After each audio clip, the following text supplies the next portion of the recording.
Hi, welcome to my chemistry class. I am B. Satish Kumar, lecturer in chemistry, Government Degree College, Srikakulam. Today our topic is carbohydrates. ఈరోజు మనం carbohydrates టాపిక్లో part 2 గురించి మనం discuss చేస్తున్నాం. Already మనం part 1 discuss చేసాం. ఏం చెప్పామంటే part 1లో what is carbohydrate అనేది మీకు అక్కడ అర్థమైంది. వాటి యొక్క క్లాసిఫికేషన్లో మోనోసాకరైడ్ అని, డై అని, ట్రై అని, పాలీ అని, వాటి యొక్క ఎగ్జాంపుల్స్, వీటిని మనము పాలీసాకరైడ్స్ అంటాం. ఎలా అవి జల విశ్లేషణ చేస్తే పాలీసాకరైడ్ ఏ విధంగా మోనోసాకరైడ్ల కింద కన్వర్ట్ అయినాయి, ఏ మోనోసాకరైడ్ యొక్క పాలిమరు పాలీసాకరైడ్స్, అలాగే అన్నీ కూడా మనం డిస్కస్ చేయడం జరిగింది పార్ట్ 1లో.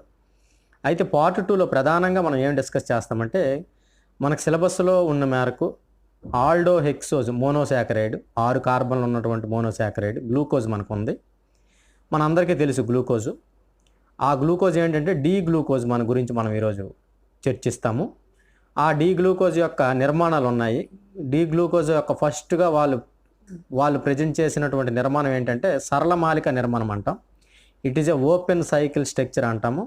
అలాగే ఇంకొక నిర్మాణం కొంత ఉంది, హెమిఎసిటాల్ స్ట్రక్చర్ అంటాం. It is a cyclic structure of glucose. అయితే ఇప్పుడు మనం ఈ పార్ట్ 2లో మాత్రం కేవలం దేని గురించి చర్చిస్తామంటే open chain structure of glucose, glucose యొక్క సరళమాలిక నిర్మాణం అంటాం. It's a straight chain compound అని. ఏ గ్రూప్స్ ఉన్నాయి, ఏ ఫంక్షనల్ గ్రూప్స్ ఉన్నాయి, దాన్ని మనకి ఐడెంటిఫై చేశారనేది దాని గురించి ఇప్పుడు మనం చర్చిస్తామన్నమాట. ముందుగా మనం పాఠ్యాంశంలోకి వెళ్ళే ముందు ఒకసారి మనం ఇప్పుడు చెప్పినవే మరొకసారి చూద్దాము, అవుట్లైన్స్. ఈ టాపిక్లో మనం ఏం చెప్తామనేది. అయితే ఈ టాపిక్ చాలా ఇంపార్టెంట్ అమ్మా. ఇది సిఎస్ఐఆర్ నెట్కి కానీ, డిగ్రీ అయిపోయిన తర్వాత ఐఐటి జాము, పీజీ సెంట్లో ఎగ్జామ్స్ రాయడానికి కానీ, అలాగే సెట్ ఎగ్జామ్కి, జేఎల్ ఎగ్జామ్స్కి, అలాగే డిఎల్ ఎగ్జామ్స్కి, అన్నిటికి కూడా ఈ కార్బోహైడ్రేట్ టాపిక్ చాలా చాలా ఇంపార్టెంట్. అలాగే ఇంటర్మీడియట్ అయిపోయిన తర్వాత ఐఐటి, జేఈ, నీట్కి కూడా this topic is very useful because of so many bits covered in this topic. So ఇది అందరూ ఫోకస్ చేయాల్సినటువంటి టాపిక్ ఇది. సో ప్రధానంగా మనం చెప్పాం కదా, ఈరోజు టాపిక్లో మనం సరళమాలిక నిర్మాణం అన్నాం. It is a open chain structure of glucose గురించి మనం డిస్కస్ చేస్తాము. అలాగే ఇంకేం చెప్తామంటే మనకు ఆల్రెడీ మీకు తెలిసినవే. ఏం చెప్పామంటే గ్లూకోజ్ యొక్క ఓపెన్ చైన్ స్ట్రక్చర్ అంటే ఇది. దీని గురించి మనం డిస్కస్ చేస్తాం. ఎన్ని ఓహెచ్ గ్రూప్స్ ఉన్నాయి, ఎన్ని హైడ్రాక్సీ అంటే ఓహెచ్ అంటే హైడ్రాక్సిల్ గ్రూప్, ఏ ఆల్డిహైడ్ గ్రూప్ ఉంది, అలాగే అవి ఎలా ఉన్నాయి అనేది కూడా మనం మాట్లాడుతాము. అయితే క్లాసిఫికేషన్ ఆల్రెడీ మనం చెప్పడం జరిగింది, వర్గీకరణ. అలాగే నిర్వచనం కూడా మనం పార్ట్ 1లో చెప్పడం జరిగింది. అయితే మరొకసారి మనం ఇక్కడ చూద్దాం నిర్వచనం ఇదంతా కూడా. మనం ఏం చెప్పాము, కార్బోహైడ్రేట్ యొక్క నిర్వచనాన్ని 3 లేదా అంతకంటే ఎక్కువ కార్బన్లు కలిగిన ద్రవణ భ్రమణత గల పాలీహైడ్రాక్సీ కార్బొనైల్ సమ్మేళనాలు మనం కార్బోహైడ్రేట్స్ అని అన్నాం. ఏం కనీసం 3 కార్బన్లు ఉంటూ ద్రవణ భ్రమణతం ప్రదర్శించాలమ్మా. అంటే ఆప్టికల్ యాక్టివిటీ అంటాం. అంటే ప్లేన్ పోలరైజ్డ్ లైట్ మనం ఆ కాంపౌండ్ మీద మనం పంపిస్తే అది ప్లేన్ పోలరైజ్డ్ లైట్ని అది రొటేట్ చేస్తుంది అనమాట. అలా చేసినట్లయితే వానికి ఆప్టికల్ యాక్టివిటీ ఉన్నట్టు. అలాగా ద్రవణ భ్రమణత కలిగి ఉండాలి గల పాలీహైడ్రాక్సీ కార్బొనైల్ సమ్మేళనాలు ఏం చెప్పాము, 3 అంతకంటే ఎక్కువ కార్బన్లు కలిగి ద్రవణ భ్రమణత కలిగి ఉండాలి. అలాగే పాలీహైడ్రాక్సీ కార్బొనైల్ సమ్మేళనం ఉండాలి. అంటే హైడ్రాక్సీ సమూహాలు ఎక్కువగా ఉండాలి. అది కార్బొనైల్ సమ్మేళనం అయి ఉండాలి. అంటే ఆల్డిహైడ్ కానీ కీటోన్ కానీ అయి ఉండాలి అని నిర్వచనం మనం చెప్తున్నాం అనమాట. ఇకపోతే ఇంకొక విధంగా కూడా మనం డెఫినేషన్ చెప్పచ్చు. ఏ విధంగా చెప్పచ్చు, ఏ సమ్మేళనాలు అయితే జల విశ్లేషణ గురి చేస్తే పాలీహైడ్రాక్సీ కార్బొనైల్ సమ్మేళనాలను ఏర్పరచునో వాటిని కూడా మనం కార్బోహైడ్రేట్స్ అని కూడా నిర్వచించవచ్చండి. ఏం చెప్పచ్చు, ఏ సమ్మేళనాలను అయితే జల విశ్లేషణకు గురి చేస్తే పాలీహైడ్రాక్సీ సమ్మేళనాలను ఏర్పరుస్తాయో వాటిని కూడా మనం కార్బోహైడ్రేట్స్ అన్నాం. Carbohydrates are polyhydroxy carbonyl compounds which are obtained by hydrolysis process, those as a carbohydrates.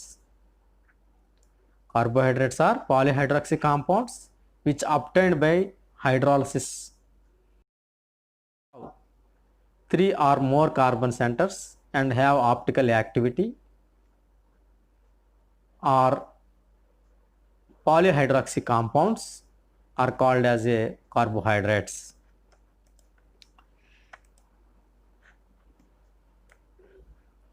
So మనం చెప్పాం పాలిహైడ్రాక్సీ సమ్మేళనాలకు మనం ఇక్కడ చక్కగా చూపించడం జరిగింది. వాటి యొక్క వర్గీకరణ కూడా మనం చర్చించాం. ఏం చెప్పాము? రుచిని ఆధారం చేసుకొని చక్కెరలు కానివని, ఈ చక్కెరలు శాకరైడ్లు, ఒలిగోశాకరైడ్లు అని, అలాగే చక్కెరలు కాని వాటిని పాలీశాకరైడ్లు అంటాం. అంటే రుచికి చప్పగా ఉంటాయి, రుచికి తీయగా ఉంటాయి. ఎక్కువగా మోనోడై ఏమో ఎక్కువ తీయగా ఉంటాయి, ఒలిగో ఏమో కొద్దిగా తక్కువగా ఉంటాయి.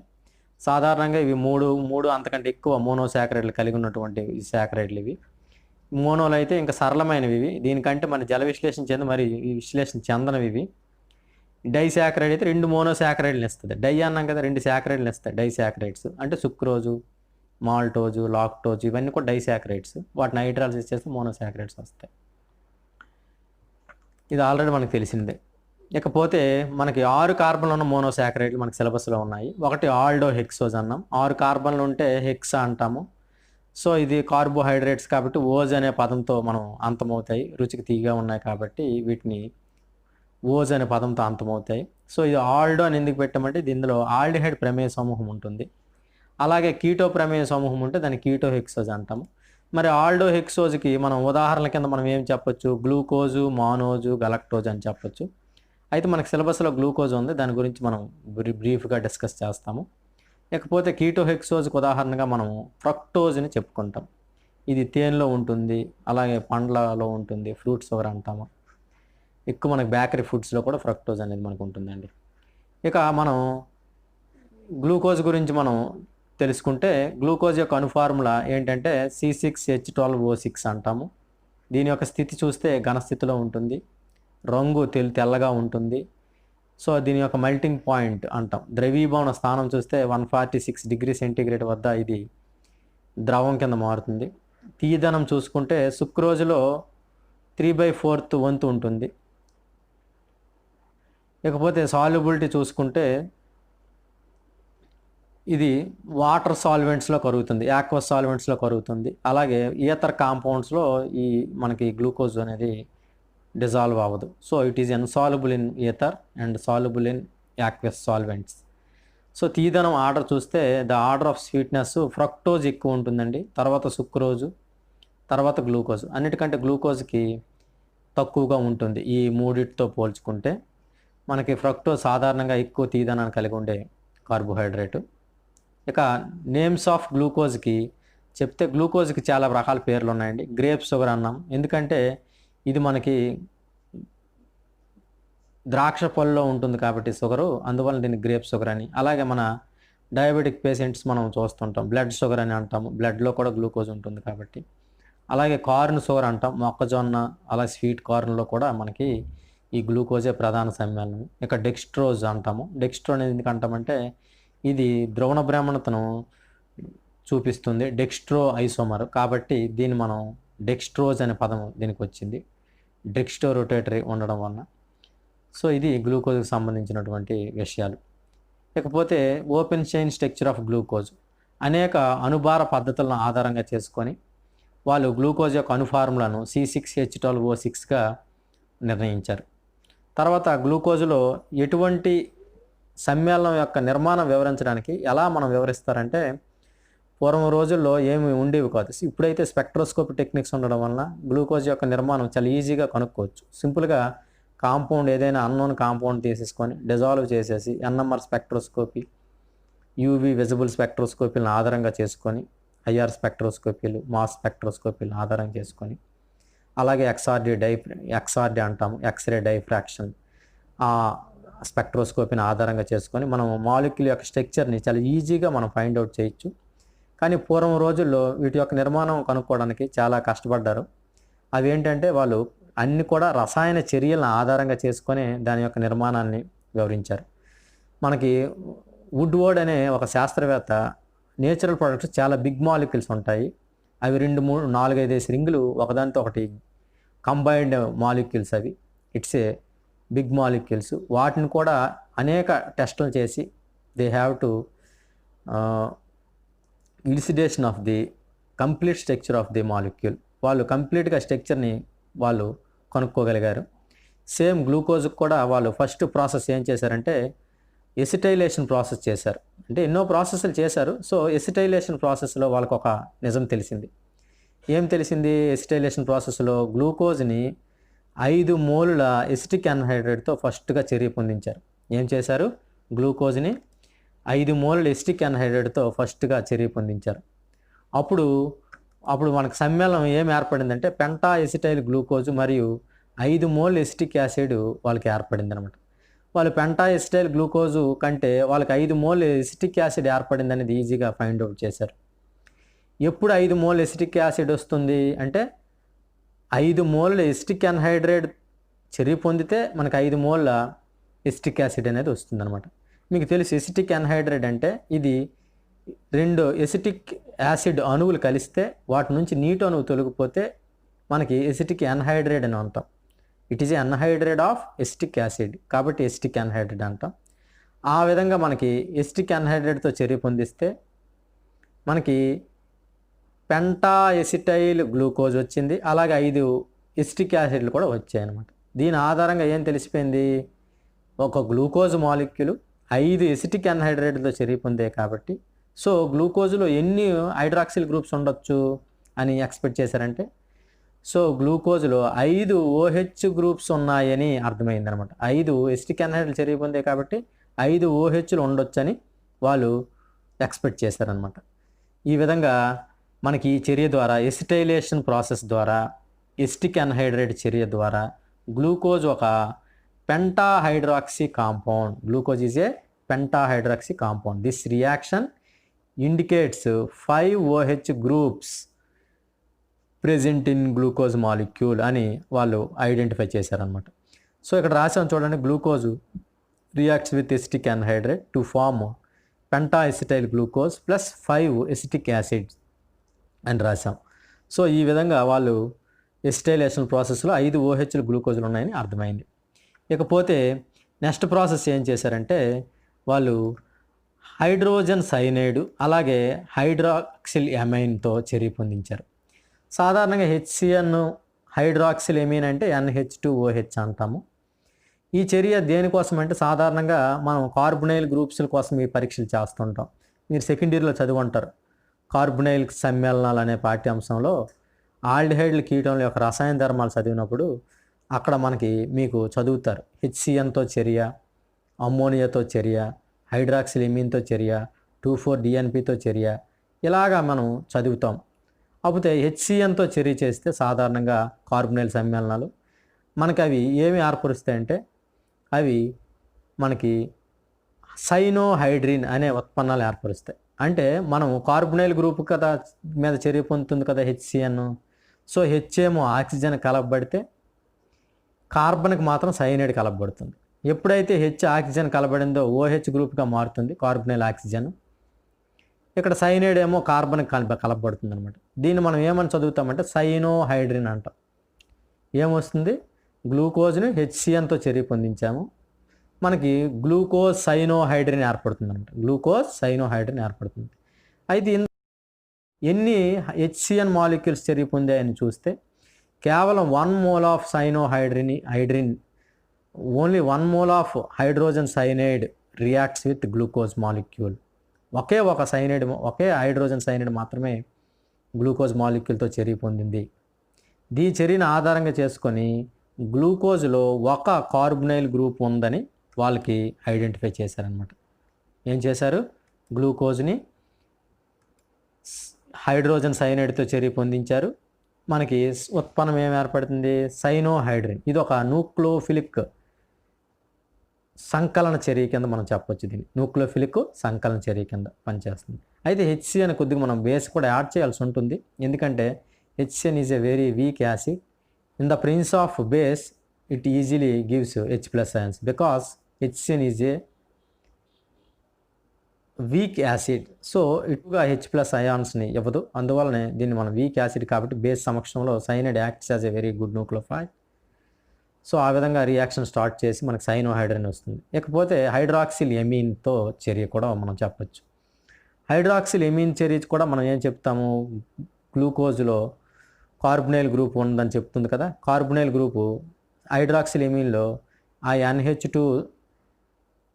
NH2లో H2తో ఆ కార్బొనైల్ గ్రూపులో రెండు H2ఓగా తొలగిపోయి మనకి ఆక్సైమ్ అంటాం. C+NOH అంటాం. దాన్ని మనం ఆక్సైమ్స్ అంటాం. మనకి ఏమొస్తుంది, గ్లూకోజ్ ఆక్సైమ్ అంటాము. ఆ గ్లూకోజ్ ఆక్సైమ్ని ఏర్పరిచింది. ఇది కూడా 1 mole of hydroxyl amine is required for this reaction.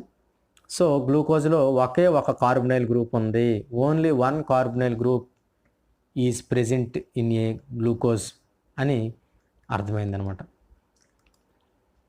తర్వాత ఏం ప్రాసెస్ చేశారంటే Br2 వాటర్, బ్రోమిన్ జలంతో అలాగే టోలిన్స్ ఫెయిలింగ్ కారకాలతో చేశారు. సాధారణంగా బ్రోమిన్ జలము, టోలిన్స్ ఫెయిలింగ్ కారకాలన్నీ కూడా మనకి బలహీనమైన ఆక్సీకరణ కారకాలు. ఇవి అంటే ఇవి బలహీనమైనవి అంటే అంత స్ట్రాంగ్ కాదు. సో దీనికి అంత స్ట్రాంగ్ ఆక్సిడైజింగ్ కెపాసిటీ ఉండదు. సో బలహీనమైనటువంటి ఆక్సిడైజింగ్ రియేజెంట్స్ ఇవి. సో వీటిని మనం గ్లూకోజ్తో చర్య పొందిస్తే మనకి గ్లూకోనిక్ ఆమ్లము ఏర్పడింది. ఈ గ్లూకోజ్లో ఎన్ని కార్బన్స్ ఉన్నాయో ఈ గ్లూకోనిక్ ఆమ్లంలో కూడా అన్ని కార్బన్స్ ఉన్నాయి. గ్లూకోజ్లో 6 కార్బన్లు ఉన్నాయి కదా, గ్లూకోనిక్ ఆమ్లంలో కూడా మనకి 6 కార్బన్లే ఉంటాయి. సో ఈ చర్య ఆధారంగా చేసుకొని ఏమని అర్థమైందంటే గ్లూకోజ్లో ఉండే కార్బొనైల్ సమూహము ఆల్డిహైడ్ ప్రమేయ సమూహము అని అర్థమైంది. ముందు చర్యలో మనకు తెలియలేదు HCN ఎమీన్ చర్యలో. కానీ ఈ చర్యలో బ్రోమిన్ జలంతో కానీ దీంతో చర్య పొందిస్తే మనకి ఉన్న సమ్మేళనంలో కార్బొనైల్ సమూహము ఆల్డిహైడ్ అని అర్థమైంది. ఇందులో మనం కార్బొనైల్ గ్రూప్ ఉందని చెప్పాం కదా ముందు చర్యలో. ఆ కార్బొనైల్ గ్రూప్ ఏంటని అర్థమవుతుందంటే ఈ చర్యలో కార్బొనైల్ సమూహము ఆల్డిహైడ్ ప్రమేయ సమూహము. ఆ కార్బొనైల్ గ్రూపు ఆల్డిహైడ్ స్వభావం ఉంది. అది ఆల్డిహైడ్, కార్బొనైల్ గ్రూపు ఆల్డిహైడే అని మనకి ఇక్కడ అర్థమైంది అనమాట. కార్బొనైల్ సమ్మేళనం ఏంటని ఆల్డిహైడ్ సమ్మేళనం అని అర్థమైంది. ఇందువలన మనము బలహీనమైన ఆక్సిడైజింగ్ రియేజెంట్స్ కీటోన్స్ని ఆక్సిడైజ్ చేయలేవు సులువుగా. కేవలం ఆల్డిహైడ్లు మాత్రమే ఆక్సిడైజ్ చేస్తాయి. అలాగే కార్బన్ల సంఖ్యలో కూడా ఎటువంటి మార్పు రాలేదు. 6 కార్బన్లు ఉంటే 6 కార్బన్లు ఉన్నాయి కాబట్టి సో కాంబైడ్ గ్రూపు ఒక చివరన ఉంటుంది. ఆల్డిహైడ్ మధ్యలో రాస్తే కీటోన్ అయిపోతుంది కార్బొనైల్ గ్రూప్. కాబట్టి ఎలా ఉంటుంది, చైన్కి చివరిలో మనకి కార్బొనైల్ గ్రూపు ఉండాలంటే అది ఆల్డిహైడ్ రూపంలో ఉంటే మాత్రమే ఎగ్జిస్ట్ అవుతుంది. సో ఈ చర్య ఆధారంగా చేసుకొని ఏం చెప్పారు, గ్లూకోజ్ని బ్రోమిన్ జలము లేదా టోలిన్స్ ఫెయిలింగ్ కారకాలతో చర్య పొందించినప్పుడు గ్లూకోనిక్ ఆమ్లం ఏర్పడింది. ఈ చర్య ఆధారంగా గ్లూకోజ్లో ఆల్డిహైడ్ ప్రమేయ సమూహం ఉంది అని అర్థమైంది అనమాట. ఇకపోతే తర్వాతది కాన్సంట్రేషన్ HI అంటే కాన్సంట్రేషను హైడ్రోజన్ అయోడైడ్ అంటాం, లేకపోతే హైడ్రో అయోడిక్ ఆమ్లము, అలాగే రెడ్ ఫాస్ఫరస్తో చర్య పొందిస్తారనమాట. తర్వాత చర్య, ఈ చర్యలో మనకి ఏం తెలుస్తుంది, గ్లూకోజ్ని గాఢ HI మరియు రెడ్ ఫాస్ఫరస్తో బాగా హీట్ చేస్తే, ప్రొలాంగ్ హీటింగ్ అంటాం, అంటే చాలా ఎక్కువసేపు మనం వేడి చేస్తే మనకి ఏమొస్తుందంటే మనకి రిడక్షన్ రియాక్షన్. ఇది రిడక్షన్ రియాక్షన్ అంటే టోటల్ అందులో ఉండే ఆక్సిజన్స్ అన్నీ తొలగిపోయి వాటి స్థానంలో హైడ్రోజన్స్ ప్రతిక్షేపణం చెందుతాయి. సో ఇది రిడక్షన్ రియాక్షన్. ఇందులో ఏమవుతుందంటే హైడ్రోకార్బన్స్ వస్తాయి. మనం చెప్పాము పెంటా హైడ్రాక్సీ కార్బొనైల్ సమ్మేళనం అని. సో ఈ కార్బొనైల్ అన్నప్పుడు O వస్తుంది, హైడ్రాక్సీ అన్నప్పుడు ఆక్సిజన్లు ఉంటాయి. ఇవన్నీ కూడా తొలగిపోయి మనకి ప్రొలాంగ్ హీట్ చేసినప్పుడు మనకి N-హెక్సేన్ అనే ఒక సమ్మేళనం ఏర్పడుతుంది. ఈ N-హెక్సేన్ అంటే మీకు తెలుసు. N దేన్ని ఇండికేట్ చేస్తుందంటే సరళ మాలికా నిర్మాణము. It indicates open chain, it is a straight chain అని తెలియజేస్తుంది. ఈ 6 కార్బన్లు కూడా ఒక వరుసలో ఉన్నాయి. 6 కార్బన్లు కూడా మనకి సరళ మాలికా నిర్మాణాలు ఉన్నాయని ఈ చర్య మనకి తెలియజేస్తుంది అనమాట. ఈ గ్లూకోజ్ని గాఢ HI రెడ్ ఫాస్ఫరస్ సమక్షంలో హీట్ చేస్తే N-హెక్సేన్ వచ్చింది. ఈ N-హెక్సేన్లో 6 కార్బన్లు ఎలా ఉన్నాయి, సరళ మాలిక నిర్మాణాలు ఉన్నాయి. సో గ్లూకోజ్లో కూడా అలాగే ఉంటాయి. 6 కార్బన్స్ ఒకే వరుసలో ఉంటాయి, ఎటువంటి వలయం ఏమీ లేదు అని ఈ చర్య ద్వారా మనకి అర్థమవుతుంది అనమాట.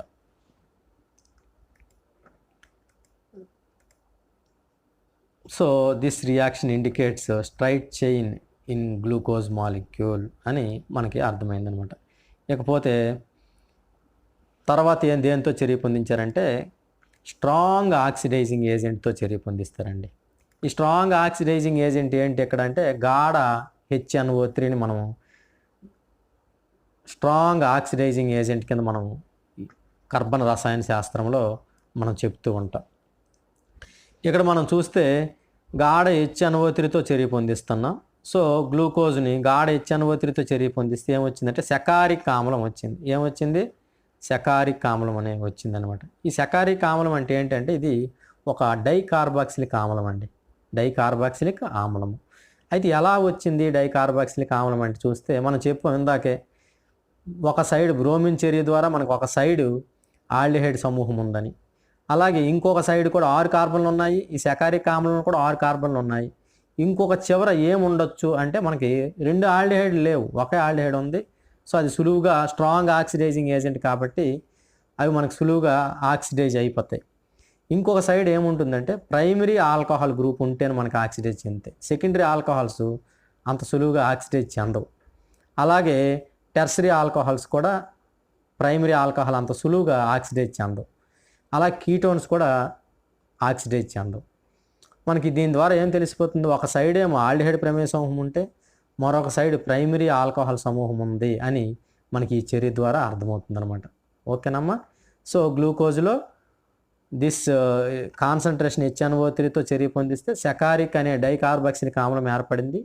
ఈ చర్య ఆధారంగా గ్లూకోజ్లో ఒక ప్రైమరీ ఆల్కహాలిక్ ప్రమేయ సమూహం ఉంది అని మనకి ఈ చర్య ద్వారా అర్థమవుతుంది.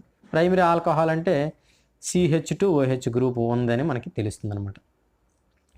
ఇకపోతే మనం ఈ చర్యలన్నిటిని మనం క్రోడీకరిస్తే for all these reactions indicates the glucose మనం ఏం చెప్పాం, 6 కార్బన్స్ ఉన్నాయని చెప్పాం, 5 OH గ్రూప్స్ ఉన్నాయని చెప్పాం, అందులో ఒకటి సెకండరీ అని చెప్పాము, ఒకటేమో ప్రైమరీ ఆల్కహాల్ అని చెప్పాము. ఇంకా మిగతా 4 కూడా ఏమై ఉండొచ్చు అంటే మిగతా 4 కూడా సెకండరీ అవుతాయి. మిగతా 4 remaining OH groups are secondary alcoholic groups. 1 aldehyde group అని చెప్పాము. సో దాని యొక్క నిర్మాణం రాస్తే మనకి 6 కార్బన్లు అన్నాం కూడా 6 కార్బన్లు రాసాము.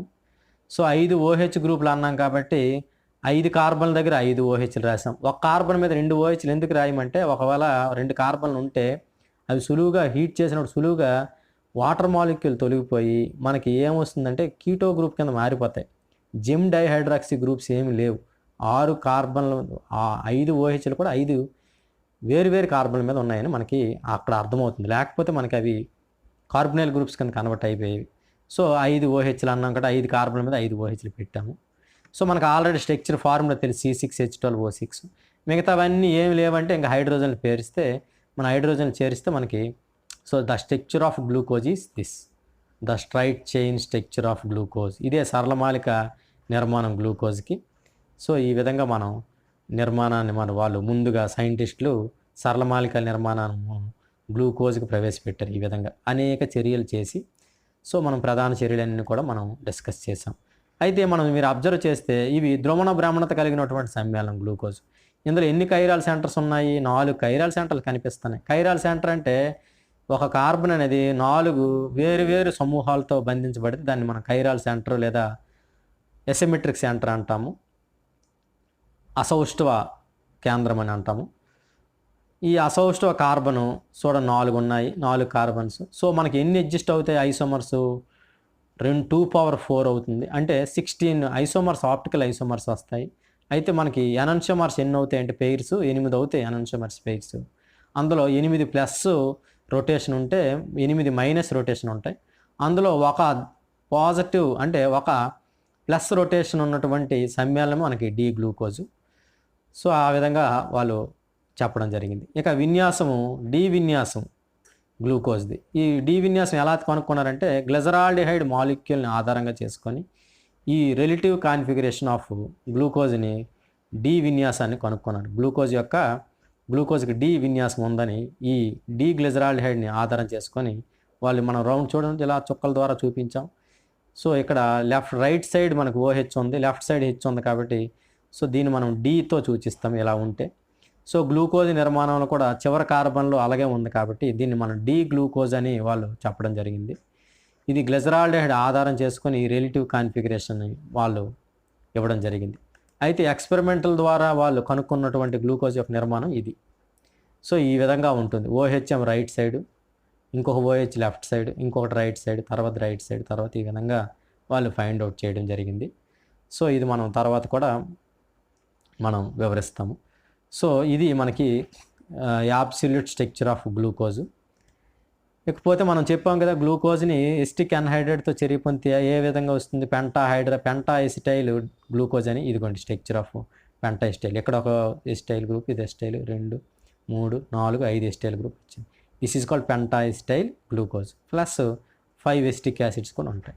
ఇక HCNతో చర్య పొందిస్తే ఇక్కడ ఆల్డిహైడ్ గ్రూప్ ఇక్కడ ఉంది కదా, సో ఇది OH కింద -CN కింద మారింది. సైనోహైడ్రిన్ అన్నాను కదా, గ్లూకోజ్ సైనోహైడ్రిన్ అందాక చెప్పాం కదా, దాని యొక్క స్ట్రక్చర్ ఇదిగోండి. అలాగే NH2OHతో చర్య పొందిస్తే ఇందులోను NH2లోని H2తో కలిసి నీటి అణువు తొలగిపోతే మనకి ఆక్సైమ్ ఈ విధంగా ఏర్పడుతుంది. దీన్ని గ్లూకోజ్ ఆక్సైమ్ అంట. ఇకపోతే కాన్సన్ట్రేషన్ హెచ్ అయ్యి రెడ్ ఫాస్ఫరస్తో చర్య పొందించారు. ప్రొలాంగ్ హీట్ చేస్తే రిడక్షన్ జరిగింది. ఇక్కడ 6 కార్బన్ల దగ్గర కూడా అన్ని హైడ్రోజన్స్ అయిపోతాయి, బాండ్ బ్రేక్స్ అయిపోయి. సో నీకు C6H14 అంటాం దీని స్ట్రక్చర్. 6 కార్బన్లు ఏ విధంగా మారి 6 C6H14 కింద మారుతుంది. దీన్ని మనం N-హెక్సేన్ అని పిలుస్తాము. ఇది సంతృప్త హైడ్రోకార్బను. 6 కార్బన్లు ఉన్నటువంటి సంతృప్త హైడ్రోకార్బన్ N-హెక్సేన్ వచ్చింది. ఇదే మనకి తెలియజేసింది సరళమాలిక నిర్మాణం ఉంది గ్లూకోజ్ కానీ. ఇక బ్రోమిన్ వాటర్తో చర్య పొందిస్తే మీకు చెప్పాం కదా, ఆల్డిహైడ్లు సులువుగా ఆక్సిడైజ్ చెందుతాయి కీటోన్లతో పోలిస్తే. మనకి ఇందులో ఆల్డిహైడే ఉంది అని అర్థమవుతుంది. గ్లూకోజ్తో చర్య పొందిస్తే గ్లూకోజ్లో ఆల్డిహైడ్ గ్రూపు ఈ బలహీనమైన ఆక్సీకరణ కారకము, టోలెన్స్, ఫెయిలింగ్ కారకాలు కూడా. సో నీకు COOH కింద మారిపోయింది. దీన్నే మనం గ్లూకోనిక్ ఆమ్లం అని పిలుస్తాం. ఇది మనకి ఎగ్జామ్స్లో మీకు ఎక్కువగా అడుగుతున్నటువంటి బిట్స్ ఇవే. గ్లూకోజ్ను బలహీన ఆక్సీకరణ కారకాలతో చర్య పొందిస్తే ఏమొస్తుంది, గ్లూకోనిక్ ఆమ్లం వస్తుంది అని రాయాలి. ఇకపోతే బలమైన ఆక్సిడైజింగ్ ఏజెంట్ గాఢ HNO3తో మనం చర్య పొందిస్తే శకారిక్ ఆమ్లం వస్తుంది అన్నాం. ఇది చూడండి, డైకార్బాక్సిలిక్ ఆమ్లం వచ్చింది చూడండి, పైన COOH కిందన COOH వచ్చింది. దీన్ని మనం శకారిక్ ఆమ్లం అంటాం. లేకపోతే ఇంకొక పేరు కూడా ఉంది, గ్లోసారిక్ ఆమ్లం అని కూడా పిలుస్తాం దీన్ని. ఈ విధంగా గ్లూకోజ్ని గాఢ HNO3తో చర్య పొందిస్తే శకారిక్ ఆమ్లం వచ్చింది. ఇక టోలెన్స్ కారకంతో చర్య పొందిస్తే ఆల్డిహైడ్లు సాధారణంగా టోలెన్స్ కారకాంతో చర్యలు ఇస్తాయి. ఏమొస్తుంది, గ్లూకోజు టోలెన్స్ కారకంతో చర్య పొందితే గ్లూకోనిక్ ఒక యాసిడ్ సమ్మేళనం. సో అలాగే మనకి సిల్వర్ మిర్రర్ ఏర్పడుతుంది. మనకి టోలెన్స్ కారకం మనం రాస్తే Ag+ ఉంటుంది ఆక్సిడైజింగ్ ఏజెంట్లో. ఆక్సిడేషన్ స్టేట్ +1 ఉంటుంది, అది Ag0 కింద మారిపోద్ది. ఇది oxidising agent it can be reduced. +1 నుంచి 0 స్థితికి వచ్చింది. అలాగే Ag వస్తే Ag యొక్క కలర్ మనకి సిల్వర్ మిర్రర్ అంటాం. మనకి సిల్వర్ మిర్రర్ ఎపీర్ అవుతుంది. సో గ్లూకోజ్ యొక్క పాజిటివ్ టెస్ట్ ఇది టోలెన్స్ టెస్ట్తో.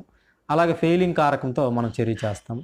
ఫెయిలింగ్ కారకాన్ని సింపుల్గా O కింద రాస్తాము, కాపర్ హైడ్రాక్సైడ్ కింద. అది జనరల్గా failing A plus failing B. Copper sulphate NaOH, అలాగే సోడియం పొటాషియం టార్ట్రేట్ 2 సమ్మేళనాలు కలిపితే మనకి దాని నుంచి Cu2+ నుంచి Cu+1 కింద మారిపోతుంది. మనం ప్రాక్టికల్లో కూడా ఒక వీడియో పెట్టాము చూడండి. అక్కడ మీకు ముదిరి ఎరుపు రంగు అవక్షేపం వస్తుంది. అందులో Cu2+ నుంచి Cu+1 స్థితికి వస్తుంది. దీని పేరు కోప్రస్ ఆక్సైడ్ అని పిలుస్తాము. ఈ విధంగా ఫెయిలింగ్ కారకం దీన్ని ఆక్సిడైజ్ చేస్తుంది. సో ఏ విధంగా ఇది మనకి రెడ్యూస్ అయిపోతుంది అనమాట Cu2O కింద, కోప్రస్ ఆక్సైడ్ కింద. ఈ విధంగా వస్తే మనకి గ్లూకోజ్ని మనం ఐడెంటిఫై చేయొచ్చు ఫెయిలింగ్ కారకంతో. ఇది మనకి ముదురు ఎరుపు లేదా ఇటుక ఎరుపు రంగు అవక్షేపం ఏర్పడుతుంది. సో ఓకే స్టూడెంట్స్, మీకు ఇది అంతా అర్థమైందని నేను భావిస్తున్నాను. మనం ఏం చెప్పామంటే గ్లూకోజ్ యొక్క సరళమాలిక నిర్మాణం చెప్పాము. అవి రకరకాల చర్యలు చేసాము. ఎసిటైలేషన్ అని, తర్వాత HCN హైడ్రాక్సిలిమిన్తో చర్య అని, అలాగే వీక్ ఆక్సిడైజింగ్ ఏజెంట్ బ్రోమిన్ జలంతో చర్య చేసాము. అలాగే ఏం చేసామంటే గాఢ HI రెడ్ ఫాస్ఫరస్ సమక్షం రిడక్షన్ చేసాము, N-హెక్సేన్ వచ్చింది. లాస్ట్కి కాన్సన్ట్రేషన్ HNO3 బలమైన ఆక్సీకరణ కారకాలతో మనం చర్య పొందించాము. అప్పుడు మనకి సకారిక్ ఆమ్లం అనే సమ్మేళనం వచ్చింది. దీని ద్వారా గ్లూకోజ్లో ప్రైమరీ ఆల్కహాల్ గ్రూప్ ఉందని తెలిసిపోయింది. తర్వాత దీన్ని మనం ఈ స్ట్రక్చర్లు ఈ యొక్క రియాక్షన్స్ అన్నిటిని ఆధారం చేసుకుని మనం సరళమాలిక నిర్మాణం మనం ఇవ్వడం జరిగింది. సో ఇదంతా మీకు అర్థమైందని భావిస్తున్నాను. మీకు ఎగ్జామ్లో సరళమాలిక నిర్మాణం గురించి అడుగుతాడు, ఇవన్నీ కూడా మీరు రాయాల్సి ఉంటుంది. అలాగే మనం ఇప్పుడు చూపించాం రియాక్షన్ టేబుల్ కూడా, అందులో మీకు ఏ రియాక్షన్ చేస్తే ఏం వస్తుంది అనేది మీకు చక్కగా అర్థమైంది నేను భావిస్తున్నాను. Okay students, thank you. మనం సీయూ ఇన్ పార్ట్ 3. పార్ట్ 3లో గ్లూకోజ్కి హెమీ ఎసిటాల్ నిర్మాణం ఉంది అన్నది మనం గురించి చక్కగా వివరిస్తాము.